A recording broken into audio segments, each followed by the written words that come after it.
The Business of Agriculture podcast is brought to you by Land Trust. Did you know sportsmen spend over $5 billion annually in hunter and angler access fees? Land Trust is a platform that connects sportsmen with farmers and ranchers like you who have untapped profits just by providing access to their land. Go to landtrust.com/BOA, as in Business of Agriculture, to see how much you might add to your bottom line.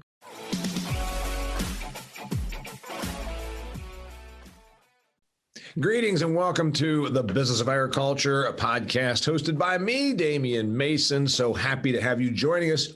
Got a great program for you today because we're talking about stuff that you don't know or see much about. We're talking to the Director of Membership, a scientist actually, with 38 patents to his name. He's an agronomist and an entomologist, sort of all balled up. And he's also with the Council of Producers and Distributors of Agrotechnology. His name is Joe Ganulski. Joe, welcome to the Business of Agriculture. Thank you, Damian.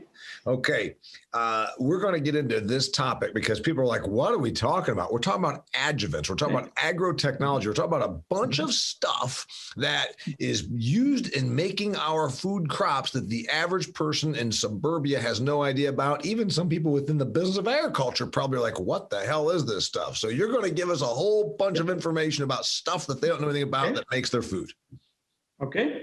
That's what you're here to do, right? Let's go. Yeah. All right. Before we go, I want to remind you, dear listener, that you can check out the Business of Agriculture on any of the audio formats where you get your podcast, Stitcher, iTunes, SoundCloud, or you can go on the Damian Mason channel on YouTube. That's right. Just go to YouTube, type in Damian Mason channel, and you'll come up and you can see all my stuff, my ag commentary, even my old comedy bits. You can see my agricultural programs, my business programs, and you can, of course, please hit subscribe. It will help the viewership of this podcast. This episode of the Business of Agriculture is brought to you by a couple of sponsors. You heard about one in the intro. Now you're going to hear about another one. My buddies over at Harvest Profit. Harvest Profit is a software that was developed by Nick Horeb, an entrepreneurial guy that wanted to do good for the people of agriculture. He said, there's a need for this product. I think that these folks have millions of dollars of capital at risk in their industry. They've got inflows and outflows. They need a software solution that is tailored to their business. Go to harvestprofit.com for a free 14-day trial. Okay, Joe Ganulski, you've got patents. You're an agronomist. You also dabble in entomology. That's the bugs. And you also are now involved in your sort of semi-retirement job with the Council of Producers and Distributors of Agrotechnology. And that's a critical thing because the members that you have are very critical in making our food. But what the hell is it? What is the Council of Producers and Distributors of Agrotechnology? Well, this is an advocacy group for the inert suppliers and the distributors in agribusiness. So the inert supplier is a really unknown group that manufactures surfactants and solvents and dispersants for all kinds of industries in the U.S. But the group we represent supplies these products to the basic manufacturers. These are the non-active surfactants, solvents, dispersants that are in all of your crop protection products, your herbicides, insecticides, fungicides. Okay, so I know that there's going to be some make those possible. There's going to be some customer that's an organic person and they're not going to like this. But the reality is 90+% of all of the food crops in the United States of America are not organic. And they do utilize insecticides, herbicides, fungicides to get more efficiencies, to get more product from the per acre, which is good for our resource utilization, et cetera. And so these folks are saying, well, wait a minute, they put these herbicides on, but what's this stuff you're talking about? Tell them what this stuff does. So the person who doesn't understand, let's explain the chemistry and then explain what the stuff you're talking about does and why it's good for consumers. From the simple standpoint, many of these same ingredients are used in home care products, laundry detergents, your soaps, your all of your cleaners and household materials. If you look closely at some of the ingredients, you'll find them on your shampoo. And what they are is basically non-active ingredients that make things work. Okay, so that's the big, yeah. that's the big thing. Like you talked about stuff that the average person doesn't know about. You said the word surfactant. So I want to go out and spray this field to make sure that there's no weeds in it. And that way I get more utilization of the resource and I get more crop per acre. And that's good for the environment and that's good for everybody. But what's surfactant do within that herbicide? Well, so as the name would imply, it's simply reducing the surface tension of the spray droplet. So even with the surfactants that are in a herbicide, for example, it'll reduce the surface tension and spread it over the leaf surface better. So it gets better contact with the leaf. It helps stick there. And so generally speaking, without the tank mix adjuvants or the surfactants and such in herbicides, their use rate would be tremendously high. Okay. And I mean, that's one of the things that they don't realize is that it does reduce the amount of active that are used in all of these crop protection products by being able to make them more efficient. Yeah. So the stuff that your membership makes or distributes or sells makes product work better, makes chemistry work better. Is that what I'm hearing? Okay. And some of your later questions, even there was a very large herbicide that came out in the early '80s in corn, and it worked very, very well. And a researcher up at North Dakota State discovered that methylated seed oils would make a lot of herbicides work better.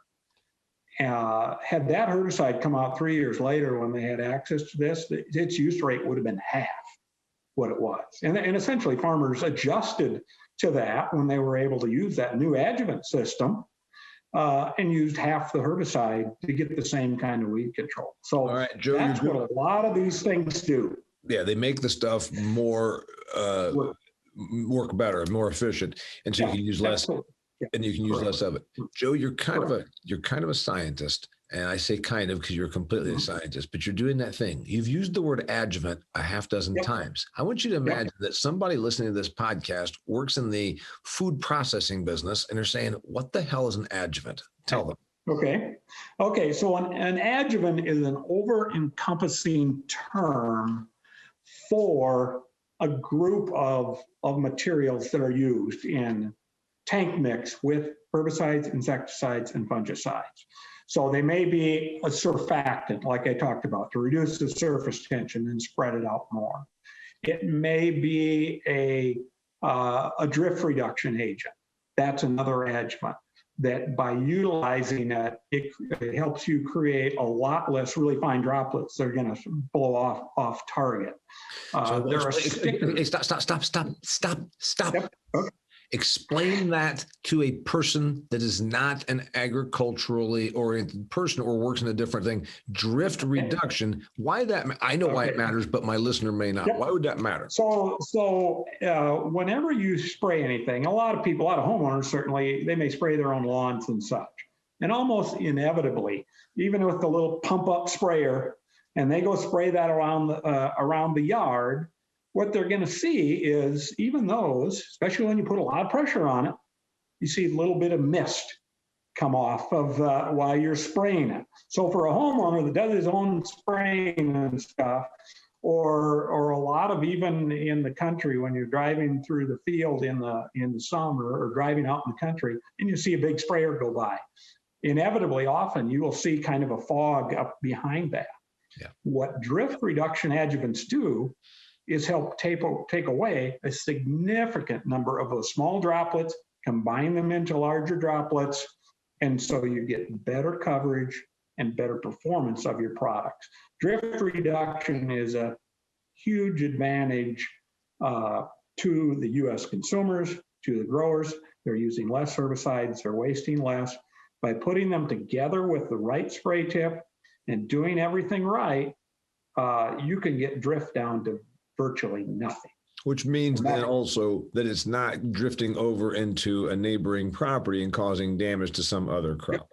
Somebody else's crop or grandma's tomatoes and all of those things. So it's a focus of this group is to try and help that. Been working on it for over 25 years. That's one of your specialties, according to the research I read about you. Mm-hmm. So the stuff that your people make, that the folks, the industry that your people are in, surfactants that we just said makes the product stickier, makes it spread to a plant better, so you can use less active chemical and because of this stuff. So the drift reduction is another component. Tell me some other applications of adjuvants. Well, some others would be crop oil concentrates. And those are oil-based adjuvant systems. So you're mixing oil and water, so you have to have a emulsifier or surfactant system to do that. That'll help those herbicides penetrate the leaf surface of the weeds better. So again, you're getting more herbicide into the right plant, and it's performing at a lower use rate than it would be if they did not use those penetrating adjuvant systems. If we didn't have adjuvants, if this little microcosm of the industry that most people don't even know much about, if we didn't have these products that your people make, we would just be using more of the active ingredient, is what I'm hearing. Yeah, inevitably, you would have to use higher use rates of the active ingredient. Which is bad for the environment. Well, yes. I mean, if you consider the chemicals to be bad, now, again, they're tested better than almost anything in the world, but still, it's just, I mean, it's the right thing to do is to use the least possible in everything we do. And the adjuvant systems greatly help that. Well, certainly I am not saying that chemicals are bad. No, I think, as I tell everybody, Joe, these people that say, well, I just think it's terrible they spray those crops with chemical. And I say, you know what? Come out here in July and I'm going to give you a hoe and I'm going to start you off on the end of the row here. And you're going to go out. We won't spray this soybean field. And you're going to cut every weed and every stick of volunteer corn out of that soybean field. And by the time you're down the other end of that row, you're going to love chemicals. Yeah. You're going to love herbicide. Okay. Your members. So do I know these names? I mean, when I think of chemical companies, I think of, BASF or Syngenta or it was Corteva. Do I know your chemical names? Yeah, you might recognize some of the larger chemical, these inert suppliers would be Stepan, Solvay. Dow Chemical is very big in the inert supply business. So that in the US, that would be a very recognizable name. DuPont used to be in this business. Sure. And now, of course, they combined with Dow to make Corteva. Right. But again, and you've got many international and US companies that are major inert suppliers that service not only this ag industry, but also the home care market, personal care market, cosmetic industry, oil fields, and all those that they service all of those industries with very similar chemistries. Yeah, so the chemistry you're talking about is not only used to spray crop fields, but it's also used, like you said, in a whole range of stuff that even the consumer has in their house, because it's the same thing. It makes a cleaning agent in your home work better. Yeah, absolutely.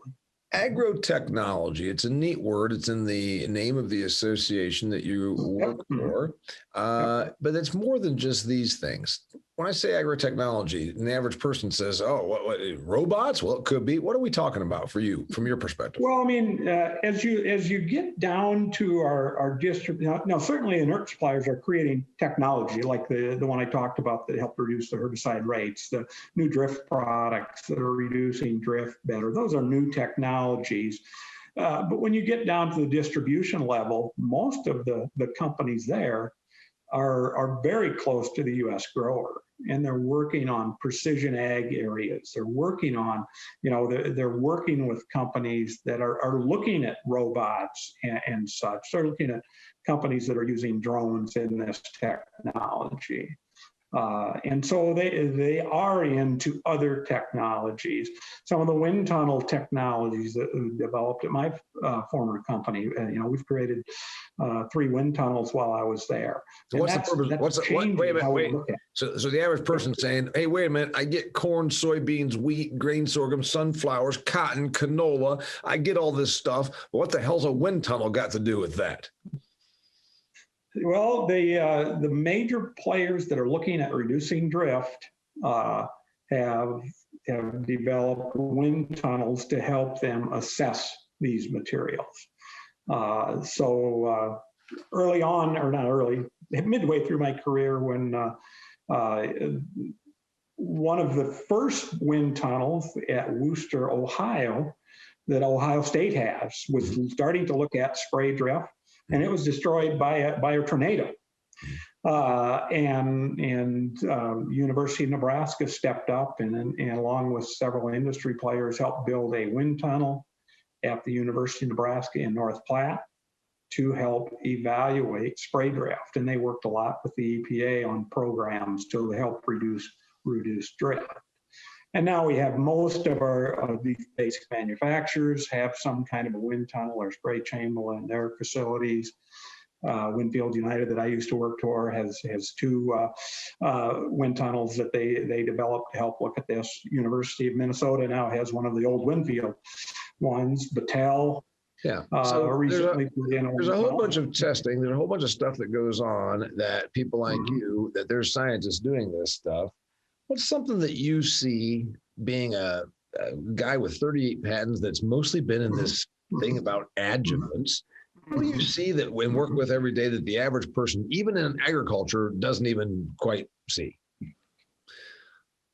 Well, I think, that's why I think what's so intriguing to me is the ability when you can look at things scientifically closely, like spray drift, and really work on them and look at how can I change what's happening today. And the normal U.S. grower probably doesn't even realize the advancements they've seen in spray nozzles and in drift reduction products that have tremendously reduced herbicide drift because of these wind tunnels that were developed. They kind of go unknown to the average producer, but they're getting technologies that just making their jobs easier that have come out of a lot of these facilities. Okay, if I tune into Dr. Oz, the quack on TV, GMOs are bad. He doesn't even know what a GMO is. When I first saw his whole thing, he kept saying they spray these GMOs on our food. I'm like, GMOs is not a product you spray, you dumbass. GMO is a technology. It's like saying we're spraying, we're spraying this technology. Like, no. But anyway, are we going to get to where we don't need to use chemicals? Is genetically engineered technology going to make it so that we can produce a food crop that doesn't even need herbicide or insecticide or fungicide? Well, I mean, I think that's probably the long-term goal. Certainly the people that started them would hope to get there at some point. But I think we've got a lot of other smart people working on things that may get there in other ways too. Time and money, Damian, is probably what it amounts to. And do you have enough money, and will we take enough time to be able to do that? And I think probably not in you and I's lifetime, but I'm hoping that our grandchildren will see the day when that's possible. Everything takes time and money. To the person listening to this, Joe just said not in our lifetime, as though he and I are the same age. And if you're watching this on the YouTube channel, you should probably notice that he's considerably older than me. He's in his semi-retirement right now, although Although I feel like it sometimes. I feel similar. I'm betting on my granddaughter seeing it. How about that? That's fantastic. Hey, Joe, politically, we've got this thing, and it's right now we're at a fever pitch. We've got essentially the Green New Deal barreling toward us with the Biden, Harris, Obama administration. We've got, and a lot of movement about all this. They want to change agriculture. Now, if it's just we want to give you money to sequester carbon, that's cool. All right, we'll plant some cover crops. But what if they take away our technology? Is that a concern? Or they take away our ability to treat weeds or take away our ability to spray fungicide? Is that day coming? Well, I hope not. I think, not too far away from Easter. And, what is the saying? Forgive them, Lord, they know not what they do. And I, like you say, I don't think their goal is bad. But again, we do not have the capability of feeding the world if we immediately enact some of these changes, and that's the real risk. And I think that's what common sense we hope will prevail before they get too far down that road, because again, we're just not ready for that yet. Not saying we won't get there. We're certainly not ready. You just put common sense in a question that was about political movements in the United States. Yeah, well, I know that's I should know better, shouldn't I? I'm old enough to know. Hey, I want to remind our listeners, you got Joe Ganulski here with the Council of, good God, I got to look it up again. Council of Producers and Distributors of Agrotechnology. I had to look it up, and we call it CPDA. And the reason I had him on here is because I think it's a fascinating sort of unseen aspect of the world's most important industry, being agriculture. Also, I wanted to tell you that the exciting news, on May 12th, I'm going to be in Charleston, South Carolina, doing a presentation to the conference for the CPDA. That's right. They're going back to live meetings. Their membership said, by golly, we want to get back to having face-to-face meetings where we can shake hands, go and have a drink afterwards and talk shop. So on May 12th, I'll be in Charleston for the CPDA meeting. That's one of 2 live events in addition to a couple of virtual ones I'm doing in May. So anyway, if you're in the CPDA, please, you know what, come and join it. Joe and I there in Charleston. Joe, we're going to ask you several more questions. And one of them is going to be about the regulatory environment, because you're an old seasoned veteran. But before I ask you about the regulatory environment, I want to remind our listeners that Harvest Profit is a software solution made for agriculture. It's made for the people that are working in the world's most important industry. It's specific to your industry. You can manage by farms, by acre, by asset class, by expenditure, by customer. You can do all kinds of neat crap. Go to harvestprofit.com and see if there's a product there that can help your agricultural enterprise be what it's supposed to be, profitable. Okay, Joe Ganulski, will we get regulated out of business is the question. Will we get regulated out of business? Or will it not be regulation? I've pointed out it'll be litigation, because when you've got groups that want you to not exist, then they fuse with groups that profit from your existence through litigation. Environmental Working Group wants the ag chemistry sector to not exist. They team up with trial lawyers. Trial lawyers then get $11 billion from Bayer, really is what happened there. Yeah, is that going to be the trend? Well, I think the litigation worries more of us in the ag industry than the other, because you can fight back, and it's always a money issue. And I think it's just going to be a long-term ongoing battle that the industry is going to have to continue to fight. And again, if the science, the EPA looks at these chemistries very, very well, and there aren't any bad people in the EPA. A lot of people criticize them, but you know what? They're just good, hardworking people, and they look at the science and they approve these things through the science, and they get litigated a whole lot too.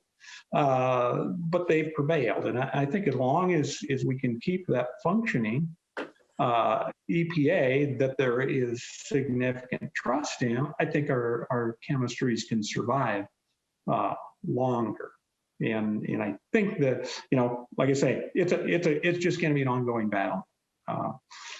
But we need people to step up and show the importance of, until we can find these alternate ways of controlling weeds, insects, and diseases, we just have to have these chemistries protected.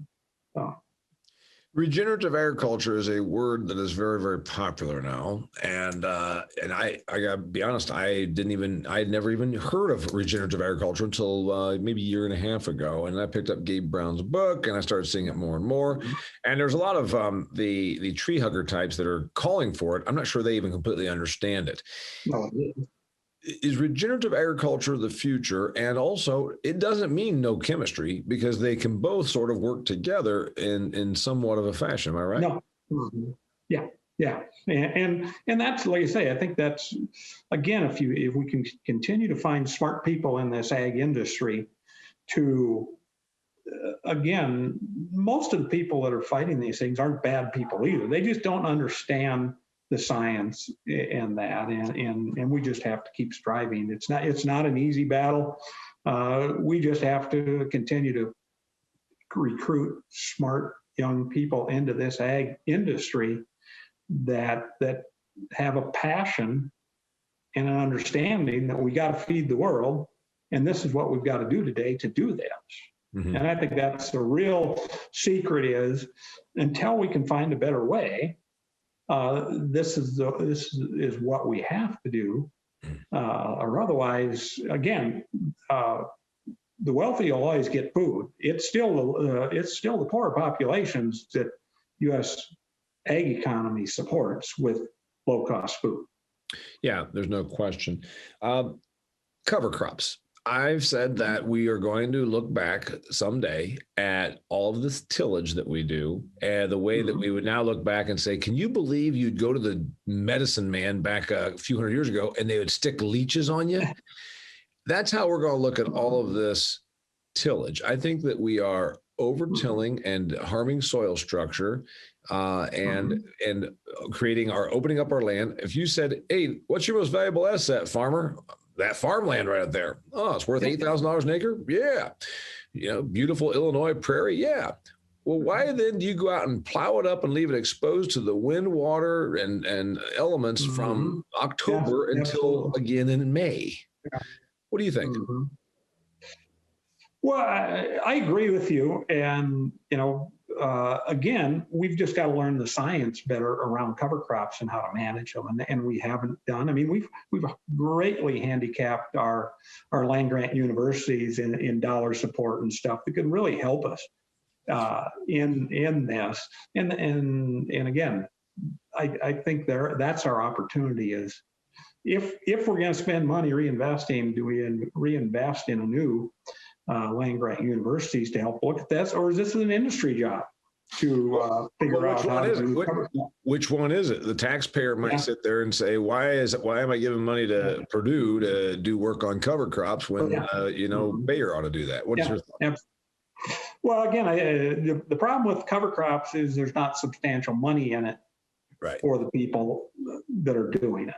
Right. And that's why I think it still takes, on those kind of things, it still takes land grant university, because there's not a lot of money in it for the person doing it. Now, the U.S. grower can benefit from it, but somebody's got to tell him how to do it right.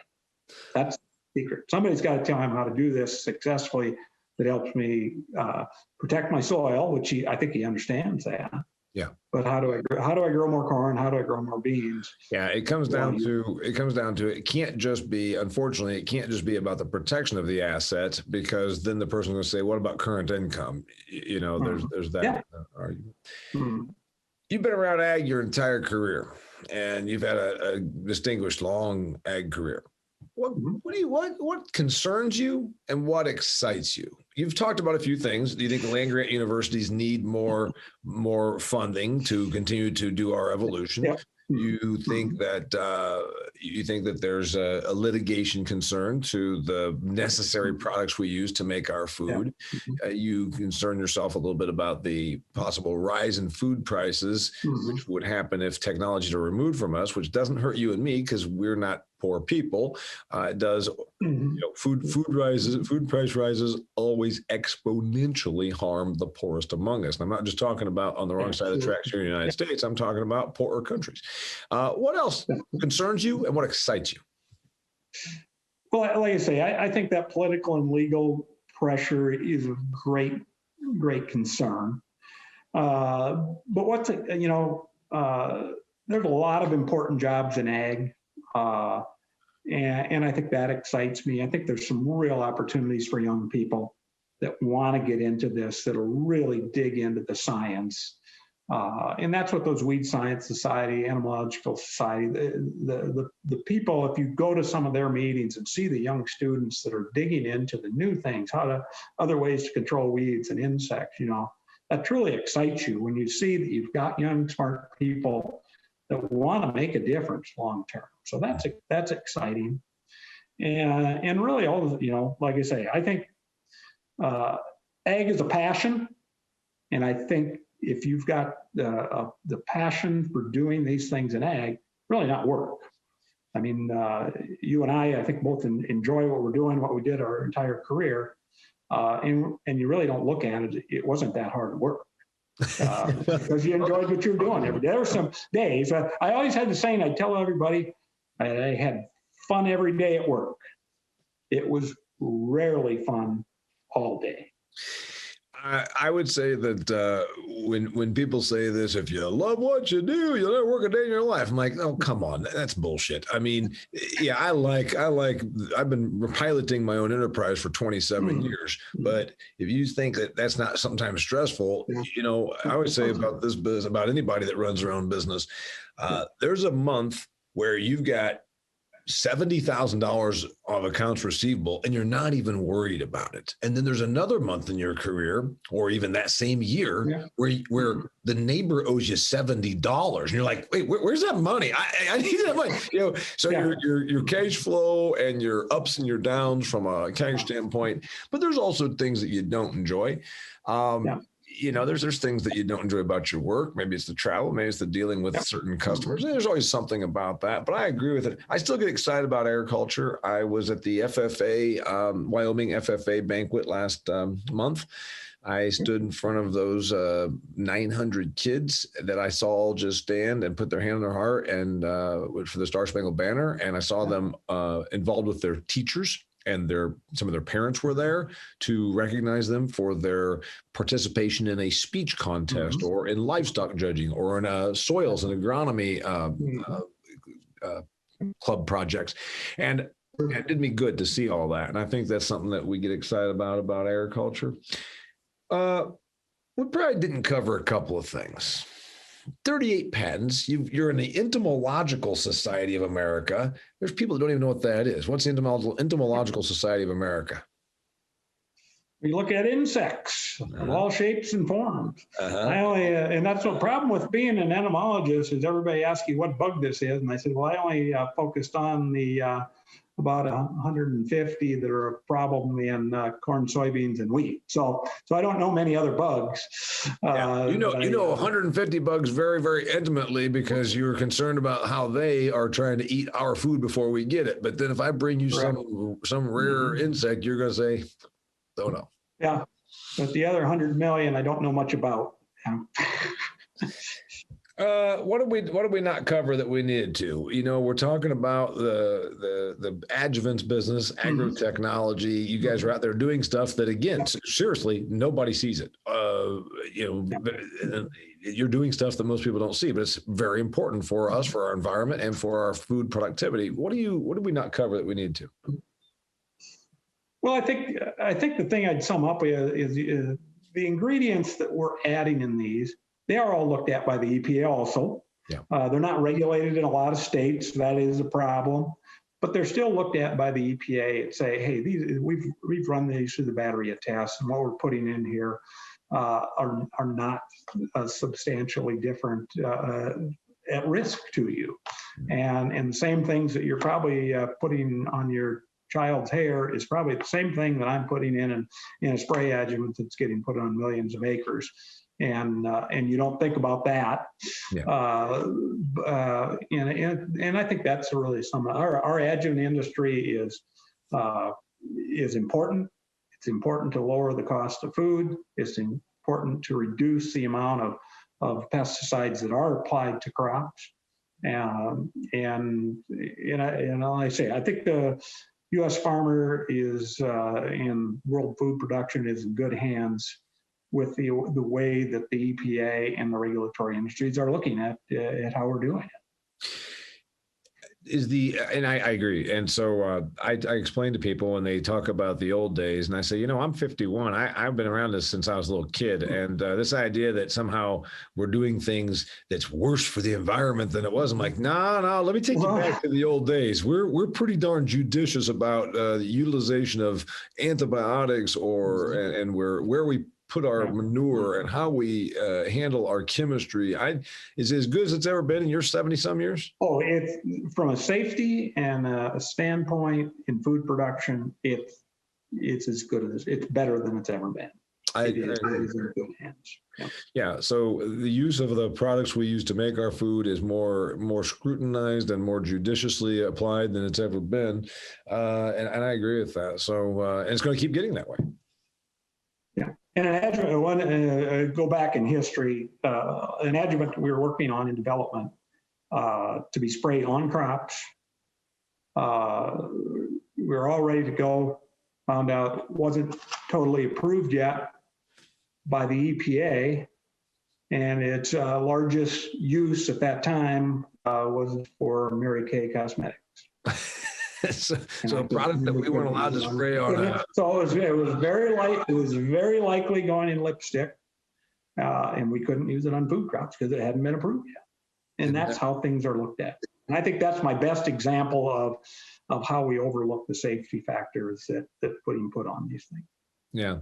That's good stuff right there. His name is Joe Ganalski. He's a member of the Council of Producers and Distributors of Agrotechnology. My client, where I'll be delivering a speaking engagement to them on May 12th in Charleston, South Carolina. If you're a member of the CPDA, be sure to be there. You can pick up a copy of my book, Food Fear, all about the past, present, and future of agriculture. And you can also listen to all of my interesting insights and outlook for the marketplace and the business of agriculture. This episode brought to you by my buddies at Harvest Profit. Harvest Profit is a software solution for your agricultural enterprise. Go to harvestprofit.com for a free 14-day trial. They will set you up. And while you're on that wonderful website, harvestprofit.com, check out the articles that have been penned by Nick Horeb. He goes through and puts out articles about, short little reads, a few hundred words about business and things that, observations on growing your business. And it's good because it'll make you think about your own industry, your own business from a different perspective. Joe, thanks for being on here. Damian, thank you. We'll see you in about 2 weeks. Thank you for educating people on this topic of adjuvants, because you know what? There's all this technology that's being utilized out here in the fields of North America that people just drive by and have no idea, and you're part of that. So thank you very much. Thank you much. You bet. So until next time, it's the Business of Agriculture. Thank you for tuning into the Business of Agriculture podcast, sponsored by Land Trust. Land Trust partners with farmers and ranchers to capture pure profit from sportsmen seeking new experiences and places to hunt and fish. Land Trust built the platform and does the marketing. You maintain 100% control of access and activities, and you set the rules. There's no cost or obligation when you list, and the next 10 Business of Agriculture listeners who go to landtrust.com/BOA are eligible for a gift worth over $2,000.